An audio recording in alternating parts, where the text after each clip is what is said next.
Estamos dando início a mais um programa Debates Le Monde Diplomatique Brasil, uma iniciativa do jornal Le Monde Diplomatique Brasil, em parceria com a TV PUC, com o canal universitário e com a TVT, a TV dos Trabalhadores. Hoje nós vamos tratar de uma questão que tem uma dimensão cultural profunda. Nós vamos tratar do conservadorismo brasileiro. O que é isso? O que compõe esse conservadorismo? Ele tem mudado nos últimos anos, nas últimas décadas, ou ele permanece com todas as marcas da discriminação, do racismo, do machismo, do patriarcalismo, né, que, na verdade, alimenta, né, essa situação de uma postura conservadora frente à sociedade e frente à vida? Para tratar dessas questões, nós estamos convidando uma especialista no assunto.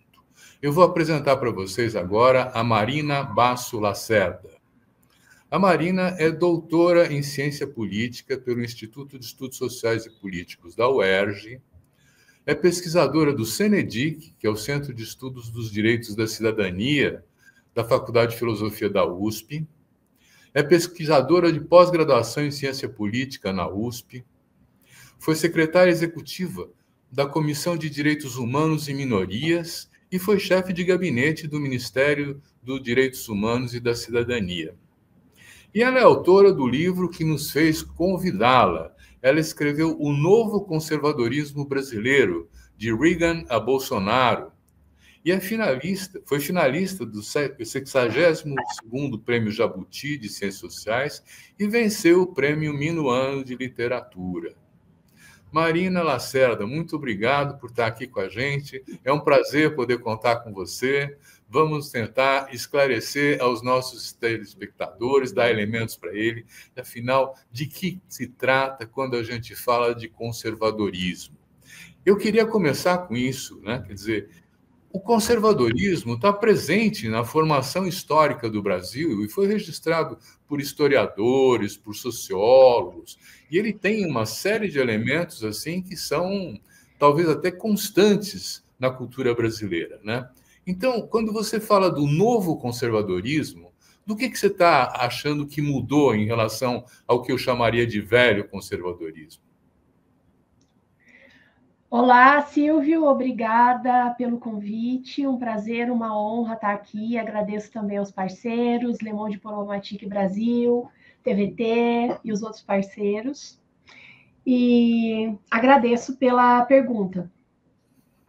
O Brasil, ele tem o que o cientista político André Singer fala, e é uma predisposição de longo prazo de conservadorismo entre as classes populares.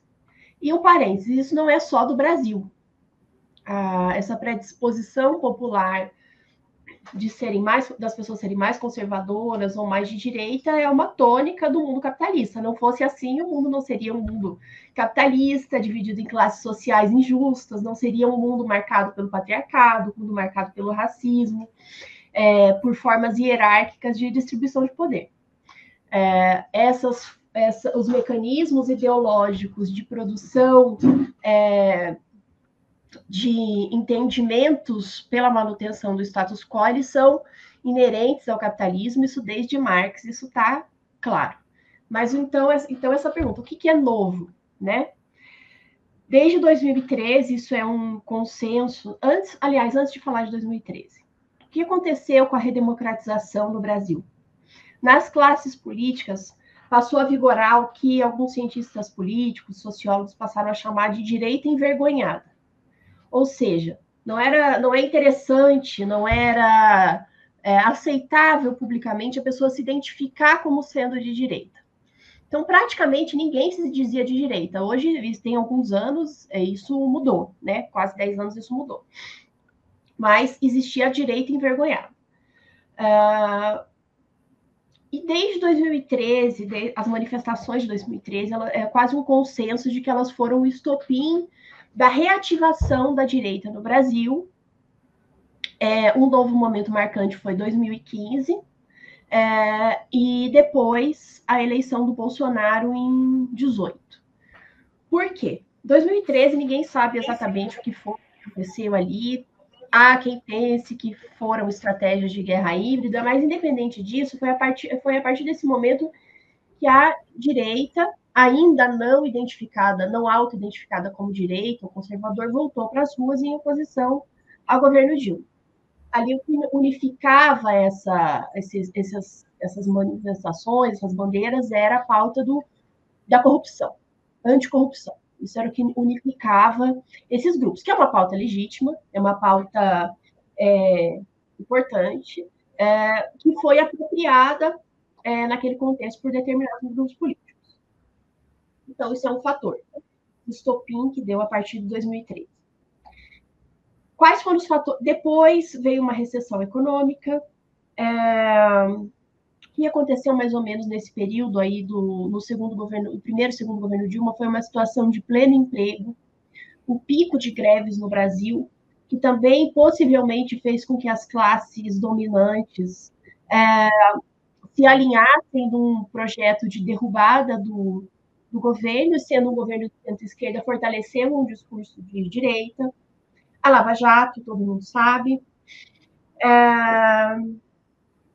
E um outro fator importante, o crescimento demográfico no Brasil, dos evangélicos, que não são exclusivamente, mas têm uma tendência, uma predisposição para serem forças no mundo político mais conservadoras, mais de direita, e crescimento dessas forças no legislativo também.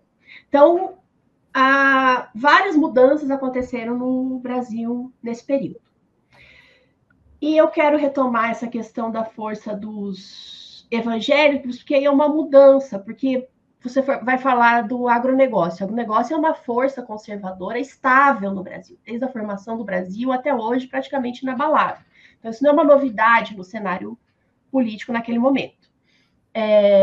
Mas, em relação ao evangelismo, houve esse crescimento populacional e uma dinâmica de reação a iniciativas progressistas que aconteceram durante os governos Lula, os primeiros, e o governo Dilma.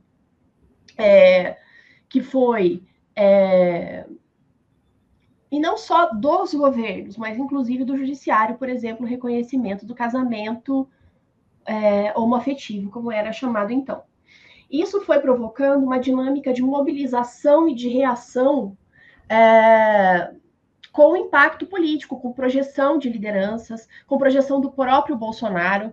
O Bolsonaro, nesse livro que você mencionou, eu fiz um estudo de quem foram as pessoas que participaram dessa reação anti-agenda LGBT, como a gente chamava então, ele chama LGBTQIA+. O Bolsonaro é o protagonista. Primeiro lugar, Bolsonaro, depois vem o Marco Feliciano. O Bolsonaro foi a primeira pessoa que tem registro de que falou aquela expressão kit gay. Possivelmente foi ele que cunhou essa expressão kit gay em relação ao programa Escola Sem Homofobia. Então, você teve um caldo de reação a iniciativas progressistas que estavam acontecendo em diversos poderes.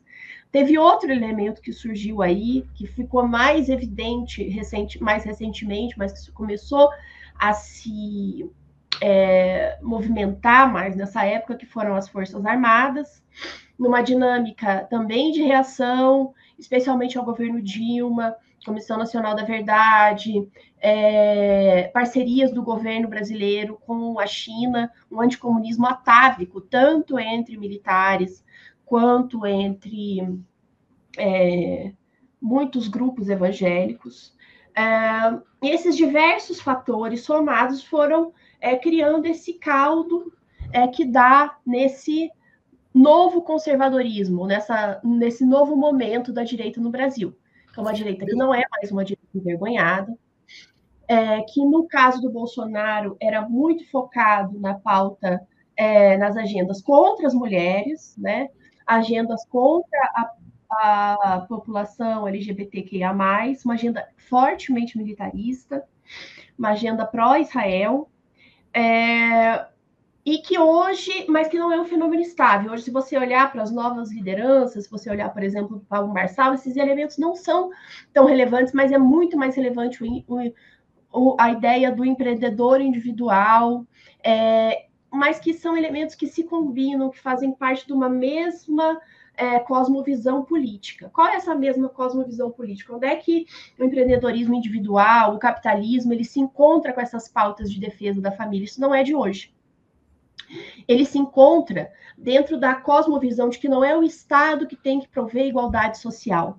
Não são normas estruturantes que devem prover igualdade social. E o Lexo não é de igualdade social. O Lexo é: as famílias devem prover a si próprias. As famílias têm que ser estruturadas, tradicionais e prover a si próprias. E as pessoas devem empreender, as pessoas devem correr atrás do próprio sucesso de acordo com o seu mérito. E para aqueles desviantes, você não tem uma visão que é a visão que normalmente a esquerda tem, de que a criminalidade você deve ter oportunidades, você deve ter acesso a serviços, você deve ter perspectivas de vida, educação. Não. A criminalidade é um desvio e deve ser punida. Então, é nesse capitalismo, família e punição se encontram. Esse é um pouco o desejo da direita.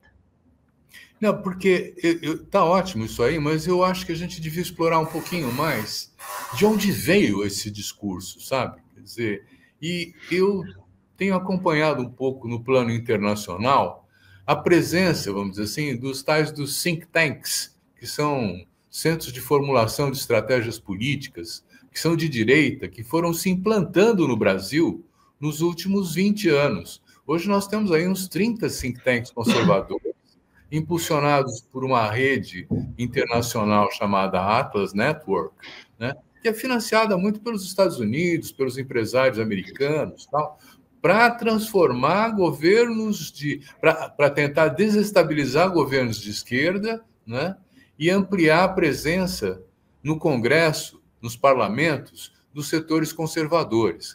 Quer dizer, aí tem muito dinheiro investido, tem dinheiro investido nas redes sociais, tem dinheiro investido em pesquisa, há uma formação de opinião pública que também é transmitida pelos grandes jornais. Quer dizer, você está tentando combinar, e é isso que eu estou querendo entender melhor, quer dizer, uma história brasileira conservadora com um momento em que o impacto, vamos dizer assim, da ação internacional também incide no Brasil. Você entende assim também? Sim, porque não é só a direita. Eu vou falar alguns elementos internacionais, mas antes eu quero fazer uma ressalva. Muito bem. Não só a direita, mas a esquerda também é influenciada pela opinião e pelos movimentos internacionais. Na academia, quando a gente vai estudar, quando você vai fazer uma pesquisa, você dezenas de vezes vai citar autores norte-americanos ou europeus, principalmente porque existe essa hierarquia na produção do conhecimento também. Mas, enfim, você vai citar. Mais recentemente, a academia está procurando se voltar para autores africanos, mas você vai ter sempre essa transnacionalidade na produção do conhecimento nas universidades. Outro dia, esse mês, eu estava em Sevilha, andei na Universidade Pablo de Olavide, lá as bandeiras, os cartazes que tinham na universidade são muito parecidos com os cartazes que a gente tem aqui no Brasil. Então, essa comunicação transnacional de ideias, ela é inerente ao mundo contemporâneo. Eu acho que para esse novo momento da direita, do conservadorismo do Brasil, em termos de produção de conhecimento, você tem 4 forças novas, né? Houve 4 forças mais ou menos novas. Os think tanks, como você falou, que são financiados, a Atlas, ela financia grupos no Brasil, isso ficou evidente mais ou menos desde aquela época das manifestações de 2013. O outro fator, eu vou falar de um indivíduo aqui, mas esse indivíduo é muito relevante e pesquisas demonstram isso, foi o Olavo de Carvalho, que estava nos meios militares desde há muito tempo, eu acho que desde os anos 2000, mais ou menos, fazendo formação de militares, fazendo formação de militantes, fazendo formação de pessoas que hoje a gente considera que são influencers, né? E o Olavo de Carvalho com uma formação nos Estados Unidos, então trazendo muito desses elementos do conservadorismo de lá para cá. Outro elemento de espalhar esse tipo de conceito, é claro, são as novas, que já não são tão novas, o ambiente de mídias digitais. E o evangelismo, como eu falei, porque o evangelismo ele é um movimento transnacional também. Embora nos meios evangélicos não exista uma formação teológica como na Igreja Católica, que você tem que passar por uma série de cursos e ritos e processos de formação, é uma comunidade de conhecimento que compartilha conceitos. Se você for olhar o deputado Nicolas, que é um ícone da extrema-direita hoje no Brasil, o pai dele é pastor, ele se considera um fundamentalista religioso, ele fala isso. Então, essa comunidade de formação de conhecimentos, que é um mundo evangélico, que é um mundo heterogêneo, mas que compartilha conceitos, é importante também. Mas a gente não pode esquecer, e é essa ponte que você está fazendo, entre o que é novo e o que sempre existiu. Como nós estamos hoje muito focados, tá todo mundo com muita atenção nas mídias digitais, eu acho que acaba esquecendo também o papel da mídia corporativa, da mídia tradicional nisso.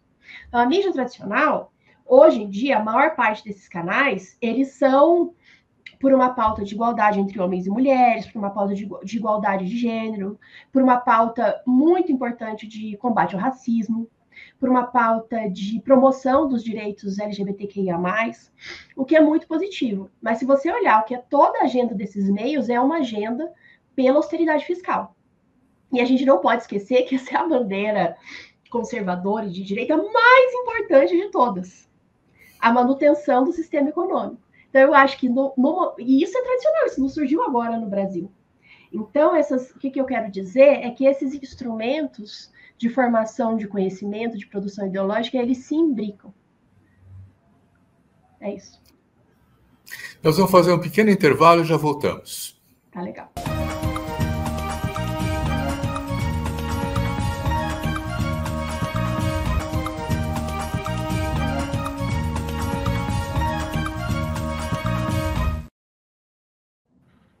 Marina, você falou das classes populares quando você estava falando do conservadorismo, né?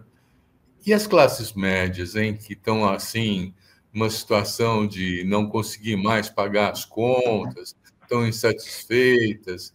Aquela legislação que, por exemplo, exigiu os direitos trabalhistas das empregadas domésticas, deixou as mulheres donas de casa furiosas. Como é que você vê esse setor, a classe média, em frente ao conservadorismo, hein? Acho que eu vou falar um pouquinho. Não vou falar tanto em classe, vou falar um pouco dos grupos de renda, né? Os grupos de renda maior no Brasil, e aí eu não estou falando daquele mínimo, que realmente são os capitalistas, detentores do poder, mas tem muito que são, na verdade, essa classe média. Eles são antipetistas de forma atávica, porque são contra a ideia de igualdade social. E isso também está nos estudos, isso foi um fator importantíssimo para mobilização contra o PT, lá a partir de 2013, 2014, 2015, para o lavajatismo, que é esse ressentimento de você perder a exclusividade de acesso a determinados bens. E aí eu vou falar dois: aeroportos e universidades. As universidades eram um espaço branco, um espaço de elite, as universidades públicas, e isso mudou. Isso criou um ressentimento muito forte. Porque não é só o acesso material àqueles espaços, mas é também a simbologia de exclusividade. Nos aeroportos, então, nem se fala. Naquela época que as pessoas viajavam muito todo mundo aqui ouviu frases absurdas de alguém sobre esse acesso maior às viagens de avião. E tanto que depois disso, você pode ter observado que começou a surgir sala VIP, o VIP do VIP, a fila mais VIP ainda, porque esses mecanismos de diferenciação, eles são muito importantes, especialmente para a classe média. Teve também o encarecimento, teve o 2013, eu acho, se eu não estou enganada, foi o verão das manicures, que o preço das manicures subiu muito, que é um serviço que a classe média acessa também. Esse público de 2 a 5 salários mínimos é o público mais bolsonarista. Bolsonarista por excelência, é o público que que é desses batalhadores que o Nicolas mobilizou muito diretamente naquele vídeo que ele fez sobre a história do Pix. É o grupo do Correr Atrás, né? E esse grupo, o que acontece? Os governos PT criaram expectativas que, pelas razões estruturais da sociedade brasileira, são muito difíceis de cumprir. Então, muitas pessoas fizeram universidade, conseguiram acesso a esse espaço da universidade, mas elas não conseguiram depois os empregos correspondentes. Então, você vê hoje pessoas formadas em direito que trabalha de secretária, ou trabalha de... são, como se diz hoje em dia, empreendedores, trabalha com cozinha, trabalha com entrega, se vira, né? E o setor, digamos, a base da pirâmide, isso que o André Singer, de novo, eu cito muito o André Singer porque eu o admiro e também porque nós trabalhamos juntos nesse grupo de pesquisa, que ele chama de subproletariado, que é o grupo que sempre foi mais fiel do lulismo, que são os beneficiários dos programas sociais, mais ou menos 30%, 40% da população, é esse setor mais pobre, esse setor atingido pela fome. Esse setor foi a base do lulismo, e é esse setor aí que a última pesquisa Quest, eu acho que não tem uma semana, mostrou um estremecimento da aprovação do Lula nesses grupos. Então, é uma combinação de ressentimento, claro que nas elites é o que eu falei. O governo Dilma chegou a uma situação de pleno emprego. Isso ameaça, no médio e do longo prazo, o poder das elites, porque isso fortalece o poder de barganha das classes trabalhadoras. Então, você veio ali, independente das discussões, se foi golpe, se não foi golpe, eu particularmente... a questão é que você veio e interrompeu um governo e depois você aprovou uma reforma trabalhista que hoje levou a... Eu acho que é um dado absurdo de dessindicalização, eu acho que é 90%, alguma coisa assim.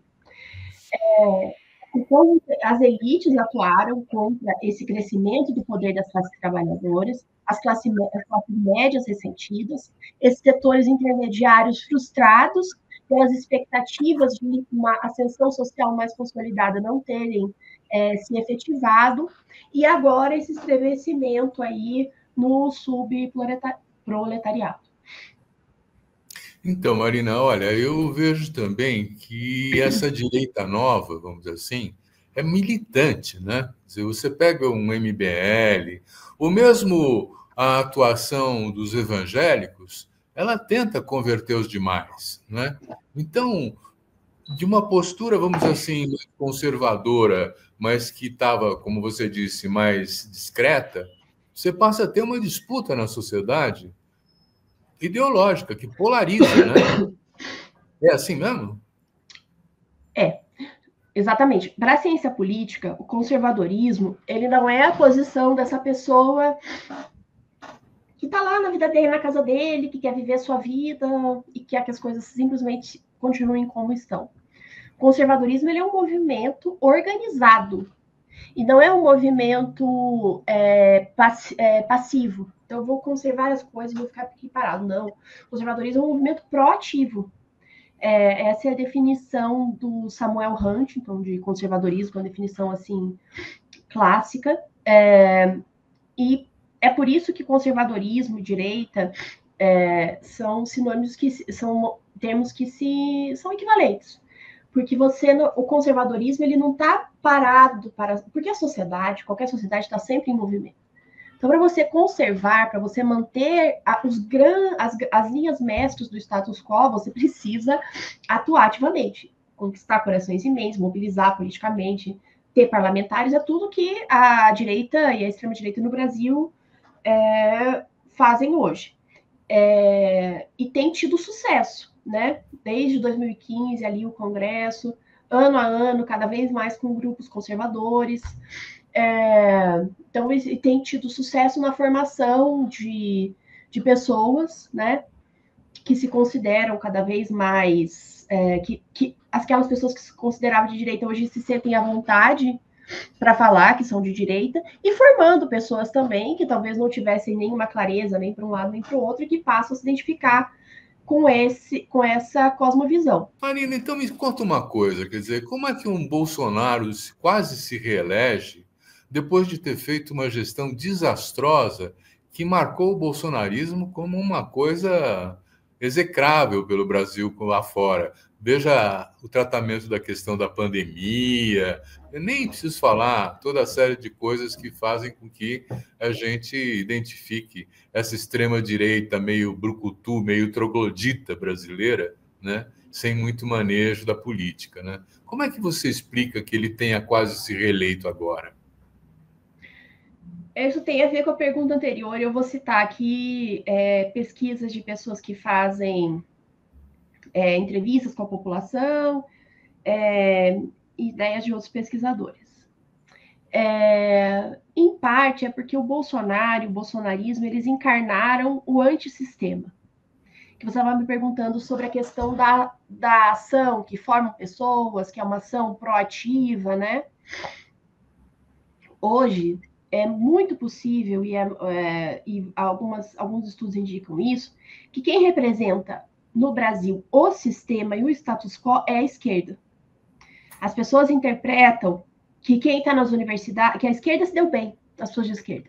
Elas estão nas universidades, são servidores públicos, que só as mulheres e as pessoas beneficiárias de políticas afirmativas que se deram bem.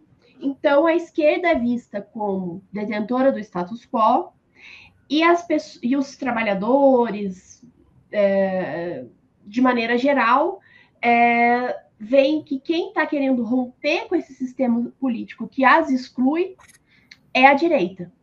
É um fenômeno que você vê que quem denuncia as desigualdades do sistema, na verdade, é responsável por isso. Você não quer estar do lado dessas pessoas, você quer estar do lado de quem tem padrões de comportamento que são disruptivos, que é o caso do Bolsonaro. Então, em parte, é por conta provavelmente é por conta desse sentimento de revolta, esse sentimento disruptivo que quem captou foi a extrema-direita. O antissistema, hoje, está com a extrema-direita. A extrema-direita é que quis quebrar os poderes todos. E a esquerda é que está tentando manter a democracia liberal. Então, esse Não, eu vejo assim, quer dizer, eu concordo com você, eu vejo que existe essa disputa, mas eu não vejo que essa extrema-direita esteja tratando muito das questões econômicas. Eu acho que ela está muito pautada em torno da disputa de costumes, de valores, assim, a questão dos direitos, né? Do aborto, do direito da mulher pelo seu corpo, vamos lembrar, enfim, de várias da questão dos homossexuais, das relações homoafetivas. Essa briga toda, se pode, se não pode, se é legítimo, se não é legítimo, é uma disputa de valores. Ao mesmo tempo, você vê correr em paralelo, né, uma lógica econômica, um discurso de austeridade que é diferente dessa discussão de valores. Tem duas correntes mesmo de extrema-direita? Eu acho que até um tempo atrás a gente poderia falar que sim, mas você... E até foi o texto que eu escrevi para o Le Monde, eu acho que tem um marco. Algumas pessoas já vinham observando essa mudança, mas acho que o marco é o vídeo do Nicolas sobre o Pix. Porque o que ele fala ali? Trabalhadores. Opa, ele está reivindicando os trabalhadores. Trabalhadores, ele usa essa expressão várias vezes no vídeo. E ele não fala ali de pauta, de minorias, de outros eixos da igualdade. Ele fala da questão da igualdade socioeconômica ali. Então, eu acho que eles estão... Se no momento o que centralizou, e foi o primeiro momento que centralizou, o que unificava a direita era o combate à corrupção. Depois, eu acho que muito forte foi essas questões de costumes que foram centrais nas eleições, que fizeram o Bolsonaro se catapultar como uma liderança, que fizeram que, mesmo que naquele momento heterogêneo, mesmo um grupo libertário, que era o MBL, ele se manifestou contra o Queer Museum, que era uma pauta se manifestou, foi para a agenda LGBT, que era anti-LGBT, que era mais do mundo do evangelismo. Então, essas pautas de costume, elas centralizaram. Mas agora, eu acho que isso está consolidado, eles estão indo para para um campo que é o campo caro ao lulismo, que é a pauta econômica. Isso, voltando àquela questão do Bolsonaro na pandemia, tem um texto do Adorno, de 51, que ele resgata o Freud. E ele fala dessa necessidade do sujeito de reanimar o seu arcaísmo. E que líderes como o Bolsonaro, eles expressam esse sentimento arcaico, esse sentimento de narcisismo, do líder que não oferece nada, mas que deve ser idolatrado, representa essa pulsão de morte. Então, eu acho que aí tem elementos interessantes da psicanálise, até que alguns autores, como Christian Dunker, ajudam a entender. Que é, de um lado, um líder que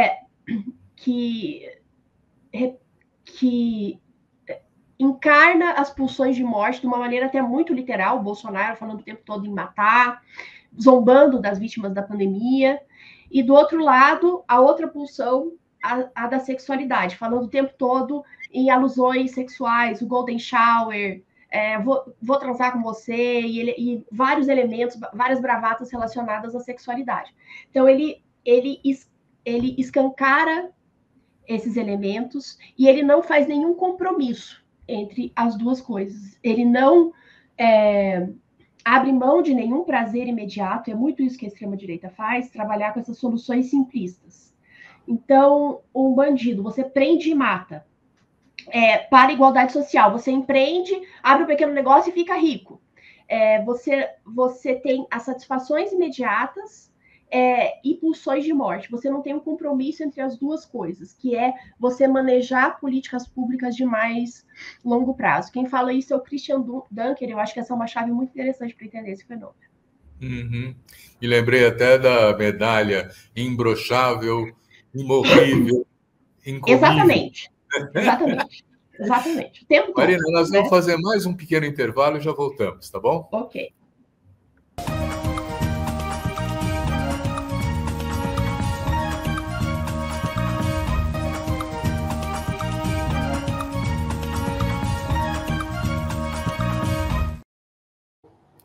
Olha, eu tenho acompanhado umas pesquisas que estão mostrando que o católico conservador de base, o trabalhador, não é muito diferente do evangélico conservador. Eles, aliás, convivem nas mesmas comunidades, eles se solidarizam, tal, né? E eu fico perguntando, há uma diferença entre o católico e o evangélico, pensando a questão da direita, ou eles igualmente são conservadores? Essa é uma pergunta interessante.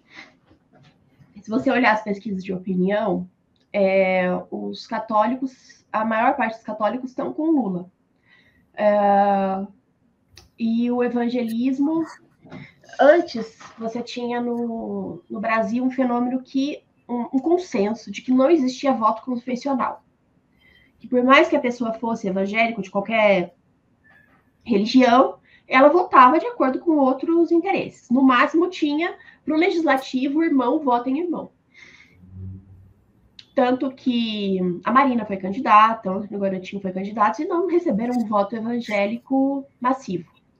Isso mudou. A eleição de 2018, há quem entenda que houve um voto confessional ali, e a eleição de 2022 é um consenso. Houve um voto confessional evangélico no Bolsonaro. Mas qual é a questão?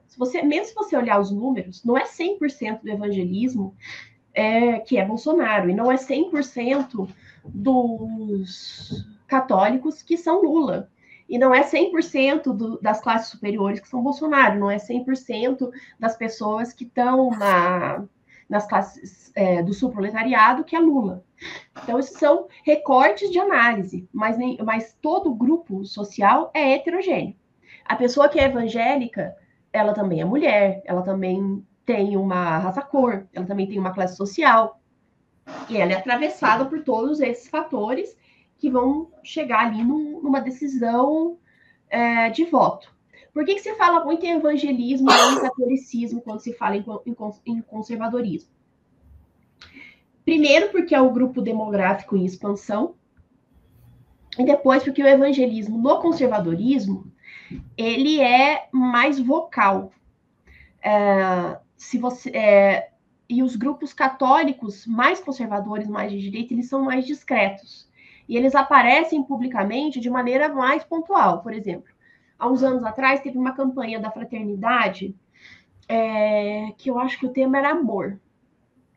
Mas era o conceito de amor por todas as pessoas, inclusive pelas mulheres, inclusive pelas pessoas LGBT, inclusive pelas pessoas negras.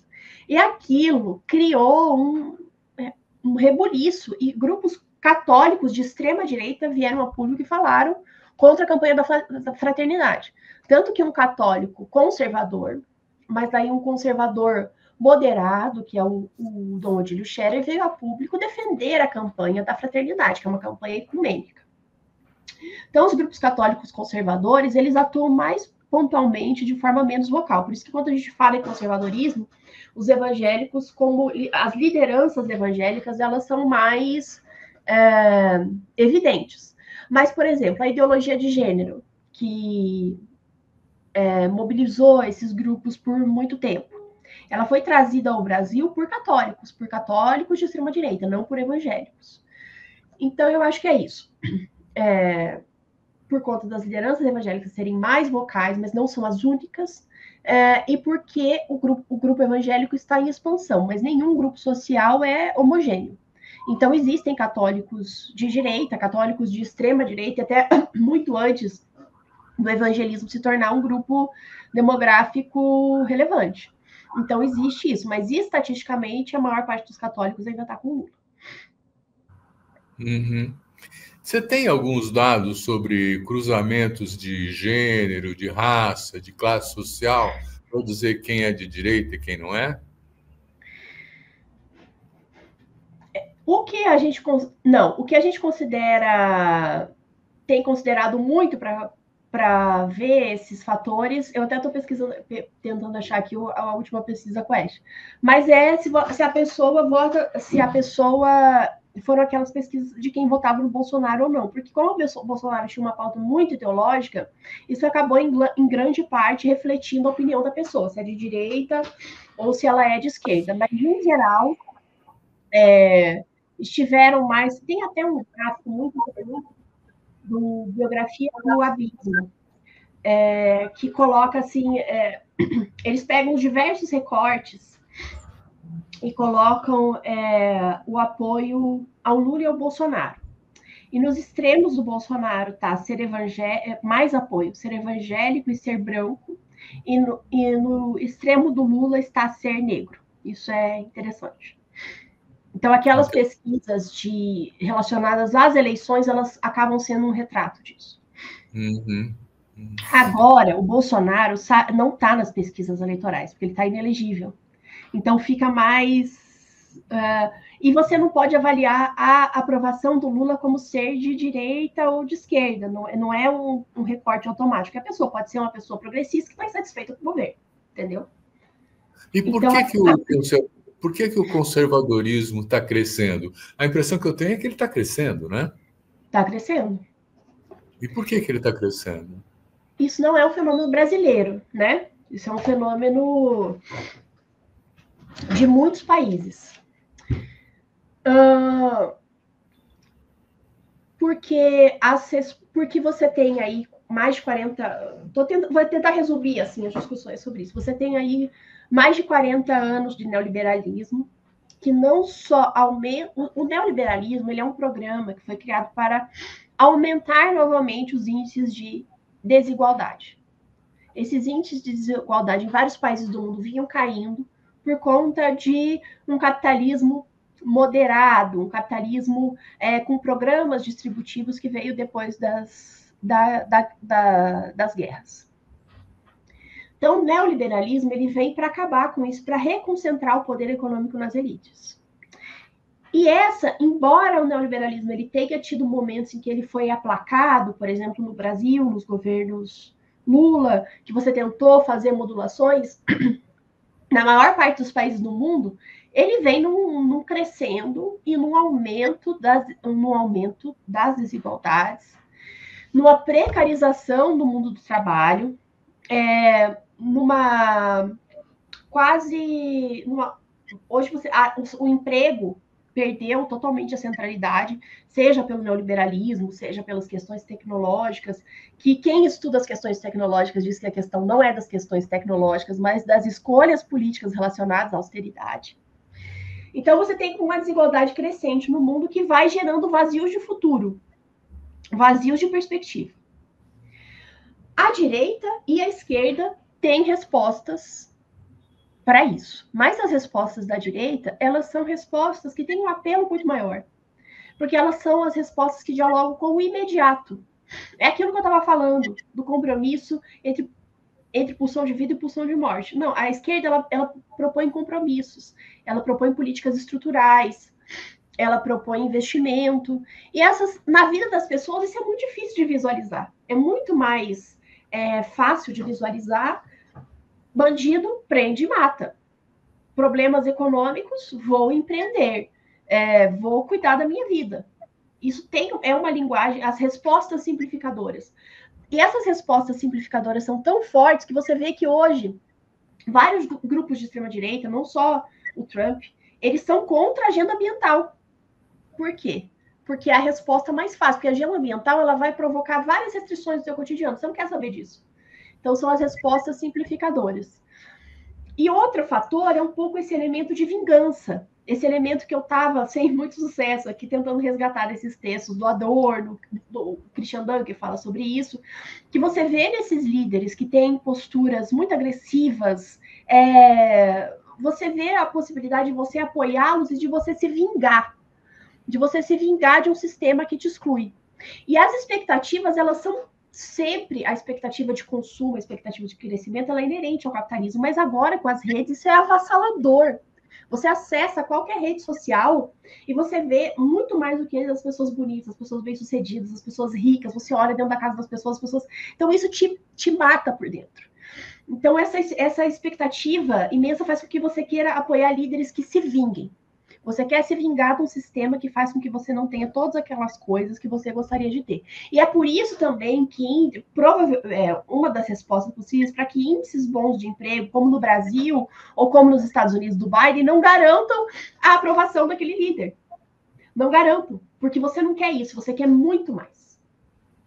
Uhum.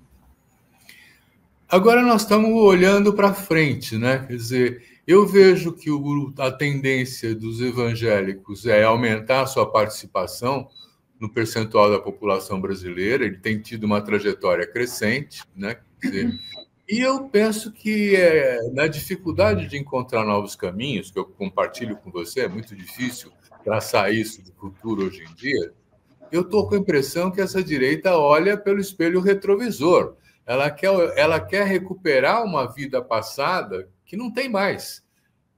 Qual é o projeto da extrema-direita?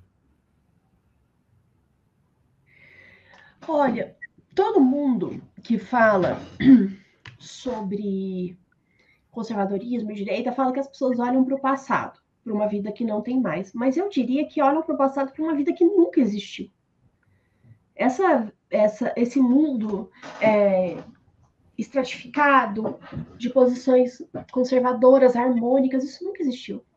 Você podia silenciar determinados sujeitos, determinadas vozes, mas as pessoas estavam sempre ali, esses conflitos estavam, no mínimo, latentes. O projeto, essa é uma pergunta muito interessante. Qual é o projeto? É o projeto de poder, né? Como todos os grupos políticos, o que você quer é poder, influência e posições. E eu acho que isso tem a ver com essa mudança do Nicolas no discurso dele. Se você olhar, a bancada de extrema-direita cresceu. Sim, tá? Mas a bancada evangélica perdeu alguns... Eu até tinha um número aqui. A bancada evangélica... Não estou falando da frente parlamentar, estou falando da bancada. Dos religiosos protestantes que se elegeram na Câmara dos Deputados. Diminuiu um pouco nas últimas eleições. Por quê? Provavelmente porque eles dividem votos com outros deputados que são de extrema-direita e não são evangélicos. Então, eu acho que existe um projeto de ampliar poder, mas eu acho que esses setores começam a ver que, para isso, eles precisam dialogar com pautas mais amplas. Porque é isso, o evangelismo ele é importante, mas ele varia a pesquisa, mas é um pouco menos de 30% da população. 70% da população não é. Então, eu acho que você tem uma tentativa de dialogar com grupos mais amplos da população também. Essa eleição para a mesa do Congresso Nacional, ela foi interessante, da Câmara do Senado, ela foi interessante, porque ficou, a Câmara ainda não elegeu suas comissões, mas o Senado elegeu. E onde ficou a liderança evangélica mais notória? Na Comissão de Direitos Humanos do Senado, a Damares. Ou seja, ela não é presidente da casa, nem vice-presidente, ela não está na mesa. Então, eu acho que são grupos que têm poder, são grupos em crescimento, mas que esse crescimento também não é infinito. E eu acho que o projeto é um projeto da parte dos evangélicos, existe um projeto de muito sucesso, de poder e influência centrado nas pautas de costume. Mas talvez esse projeto, como demonstra essas últimas eleições, não tenha muito mais para onde expandir. Então, a ideia talvez seja você entrar em outros terrenos, além dessa pauta de costumes. Vamos depois entrar nisso. Último intervalo, eu vou pedir para você e depois já voltamos.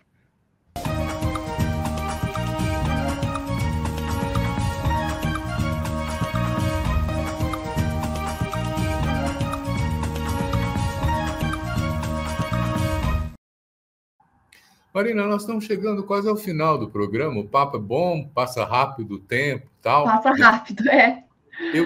Eu queria finalizar com uma pergunta para você, né? Que tem a ver com essas projeções para o futuro, né? Você falou em projeto de poder, né? Eu entendo, por exemplo, que existem igrejas neopentecostais, como a Universal, né? Que criaram um partido, o PRB, tiveram um governador do Rio de Janeiro, Crivella, tal. É um projeto de poder, né? Mas é um projeto de poder de algumas igrejas. Eu não vejo isso como uma coisa unificada do ponto de vista evangélico. Você vê disputas também dentro dessa direita ou não? Claro, dentro do campo evangélico, tanto que as disputas aí já tem um tempo, as disputas pela liderança da bancada evangélica são públicas, né? Estão na imprensa, etc. Os religiosos, esse grande campo evangélico heterogêneo, ao longo das eleições, ele variava muito os apoios, inclusive apoios ao Lula, Dilma, eles foram se unificando mais no Bolsonaro, isso é também um fenômeno recente. Então, existem naturalmente disputas, como existe em qualquer grupo social. Existem em qualquer grupo social, o primeiro inimigo seu é aquele do mesmo grupo, para você hegemonizar esse seu grupo para depois você disputar lá com o outro, né? Isso em qualquer tendência de direita, esquerda, centro, qualquer um. Mas o que eu acho relevante disso, muito relevante ver, é que o problema da extrema-direita hoje é que o Bolsonaro é inelegível. E ele é o único líder que é o líder natural, que hegemoniza. Quando você olha as pesquisas de intenção de voto, todos os outros possíveis líderes da extrema-direita, eles não crescem muito, porque eles estão disputando entre si. E eles não são tão conhecidos, eles não unificam todas as lideranças, e essa é uma dificuldade que a extrema-direita tem hoje. Não há um líder que os unifique. Diferente da esquerda e dos campos democráticos que tem na figura do Lula o líder unificador. Por isso que quando você olha para a aprovação do governo é uma coisa, mas quando você vai olhar para as eleições é outra. O Lula continua franco favorito porque ele não tem um rival à altura. Uhum. Marina, nós chegamos ao fim do nosso programa.